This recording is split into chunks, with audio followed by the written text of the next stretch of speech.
Again English grammar. दोस्तों आज की क्लास में हम लोग पढ़ने वाले हैं paragraph writing. It is not only a paragraph writing, याद रखिएगा ये केवल पैराग्राफ राइटिंग नहीं है। पैराग्राफ राइटिंग का मतलब होता है कि हम लोग किसी चीज के बारे में कुछ डिटेल से बात करते हैं और हर एक लहजे में उसको समझाने की कोशिश करते हैं, उसको बोलते हैं पैराग्राफ राइटिंग। ठीक है, पैराग्राफ राइटिंग 10 सेंटेंस का भी हो सकता है, 15 का भी हो सकता है, 20 का भी हो सकता है। एक कंप्लीट शॉर्ट एसे टाइप होता है। एसे बहुत लंबा होता है। ऐसे जो होता है वो 2-3 पेज का भी ले सकते हैं। और बचपन वाले क्लासेस में जैसे जो जूनियर या फिर बहुत बेसिक क्लास में देखिएगा तो ऐसे जरूर 10 से 15 लाइन कंटेंट तो करता ही करता है ऐसे। लेकिन ऐसे से छोटा होता है पैराग्राफ राइटिंग, जिसमें बहुत ही शॉर्ट और समराइज करके बहुत कुछ समझा दिया जाता है। केवल इंग्लिश इसको पैराग्राफ राइटिंग ना समझते हुए हम लोग इसे कैसे स्पोकन में इस्तेमाल करेंगे, हम लोग कैसे इसे अपने रोजमर्रे की जिंदगी में बोलचाल में इस्तेमाल करेंगे, इसको भी जानेंगे।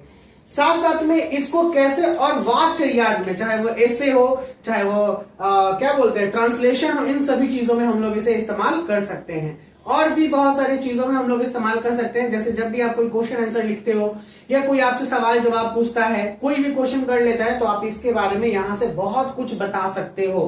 कैसे स्टार्ट करते हैं इस सीन को और चलते हैं कि क्या क्या हम बताना चाहते हैं, उसे ध्यान से समझिएगा। सबसे पहले मैंने कहा कि सर ये माई फैमिली, इसको हम लोग हिंदी में बोलते हैं हमारा परिवार। और ये एक ऐसा चीज है कि जब कहीं भी हम जाते हैं हमारे परिवार के बारे में हमसे पूछा जाता है। ये बहुत ही कॉमन फैक्ट है, ठीक है ना। वेयर इज क्या बोलते हैं, where is your dad living, what is your dad work, what is your dad name, father name, mother name, how many sister you have, how many brother. एकदम बहुत casual सा प्रश्न है और कहीं पे भी जाते हैं ये करते हैं। तो हम लोग केवल पैराग्राफ राइटिंग न देखते हुए हम लोग उन सवालों का जवाब भी यहां से ढूंढेंगे कि क्या क्या अगर कोई पूछेगा तो हम क्या क्या बोल सकते हैं। ओके, चलिए let me start the first line. My family, हमारा परिवार। My family is very big. अगर उस फैमिली को हम लोग बिग कहते हैं जिस फैमिली में दादा दादी, चाचा चाची और हमारे परिवार यानी मम्मी पापा और सभी बच्चे रहते हैं, उस फैमिली को बिग कहते हैं। अगर आपका फैमिली स्मॉल है, स्मॉल फैमिली का मतलब होता है कि अगर हम जैसे मम्मी पापा और बस खाली हमारे भाई बहन, ये स्मॉल फैमिली होता है। समझ में आया बिग फैमिली स्मॉल फैमिली में अंतर? जब एक फैमिली दादा दादी चाचा चाची पूरे परिवार के साथ मिलजुल के रहते हैं मम्मी पापा, तो उसको बोलेंगे बिग फैमिली। और परिवार में केवल मम्मी पापा और हमारे भाई बहन, अपने सिर्फ अपने भाई बहन रहेंगे, तो उसको बोलेंगे स्मॉल फैमिली। तो my family is very big सबसे पहला हो गया, क्योंकि अक्सर फैमिलियां जो होती हैं सब साथ में ही रहती हैं। शहरों में, बहुत बड़े बड़े शहरों में जैसे दिल्ली चाहे मुंबई, ये सब में एक परिवार चला जाता है कमाने के लिए, तो वो अपने आप में रिप्रेजेंट कर सकता है कि हम फैमिली जो है वो स्मॉल फैमिली। अभी यहाँ पर जितने भी बच्चे हैं उसमें से मुझे जहां तक लगता है कि सभी फैमिली जो होंगे बिग ही होंगे ज्यादातर। जैसे तुम्हारा family big, small, small, small, small, small, small, big, वही जो भी हो। चलिए, my grand father is the head of the family. अब जब बिग फैमिली है तो उसमें दादाजी रह गए, दादाजी परिवार के मुखिया होंगे, क्योंकि सबसे बड़ा सदस्य जो होता है वो मुखिया होता है। ठीक है, अगर दादाजी बहुत वृद्ध हो चुके हैं तब भले पापा जी के कंधे पे, लेकिन फिर भी पापा जी दादाजी से पूछिए कि कोई काम करेंगे। भले वो नहीं संभाल रहे हैं, दादाजी पूरा हेड नहीं है, लेकिन फिर भी पापा दादाजी से एक बार जरूर राय मशवरा करेंगे, तभी वो कदम आगे बढ़ाएंगे। My grand mother is a religious lady.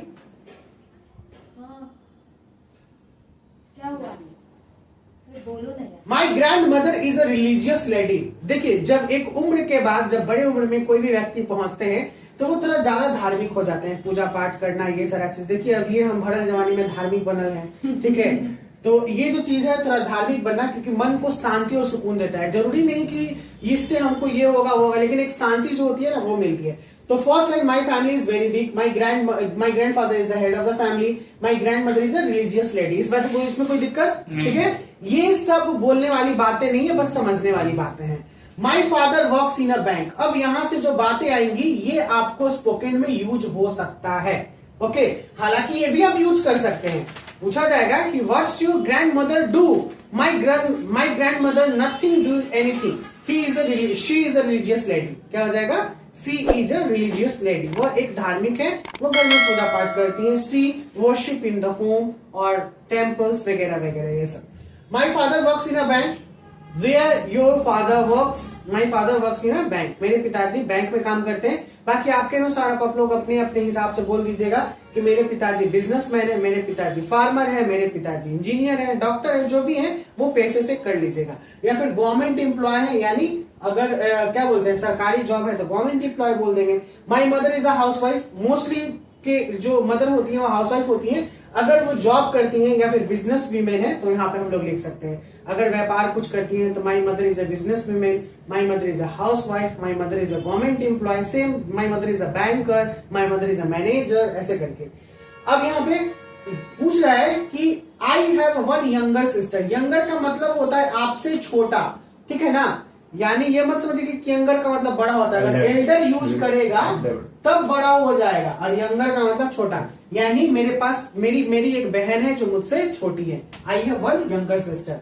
My uncle is a teacher, मेरे अंकल एक शिक्षक है। My aunt is also a housewife, मेरी आंटी हाउस वाइफ है। क्यों? क्योंकि यहाँ पे बिग फैमिली बात की, इसलिए अंट और अंकल के बारे में भी जिक्र करेगा। लेकिन अगर आप लोग स्मॉल फैमिली के बारे में जिक्र कीजिएगा तो अंट अंकल का जिक्र करने का जरूरत नहीं है। आई हैव टू कजन, मेरे दो चचेरे भाई बहन है, भाई जो भी है मेरे दो कजन्स है। भाई कजन्स एक जो होता है वो कॉमन जेंडर होता है, ठीक है। कॉमन में ये लड़के के लिए भी यूज हो सकता है और लड़की के लिए भी यूज हो सकता है। Both are younger to me, दोनों हमसे छोटे हैं। यंगर का मतलब मैंने क्या बताया, छोटे हैं, ठीक है ना। We all live together in a house, हम लोग सभी कोई एक घर में रहते हैं। We share our joys and sorrows, हम लोग सभी कोई खुशियां और गम साथ में बांटते हैं, ठीक है ना। शेयर का मतलब होता है बांटना। We solve our problem together, हम लोग जो भी दिक्कतें होती हैं सबको साथ में मिलकर हल करते हैं, समस्या का समाधान करते हैं। We celebrate all the festival together, हम लोग सभी महोत्सव को, सभी त्योहार को साथ में मिलकर मनाते हैं। आवर एल्डर्स गाइड अस, हमारे बड़े हमें गाइड करते हैं, यानी हमें राह दिखाते हैं, हमें अच्छी बात बताते हैं, ठीक है ना, यानी सही चीज को, सही राह को दिखाते हैं। वी रिस्पेक्ट देम, हम लोग उन्हें आदर करते हैं। I am proud of my family, मैं अपने फैमिली पे प्राउड करता हूँ, ठीक है ना, गर्व करता हूँ। कोई दिक्कत? बहुत ही बेहतर और बहुत ही इजी लैंग्वेज में था जो मैंने समझाया। आप इसे कहीं भी इस्तेमाल कर सकते हैं, यूज कर सकते हैं। बाकी फैमिली तो और भी कॉम्प्लिकेटेड हम बना सकते हैं अच्छे अच्छे वर्ड्स में। तो अभी बेसिक क्लास के लिए इतना ही। आगे के ग्रामर सेक्शन में हम लोग एक सेक्शन लेके चलेंगे।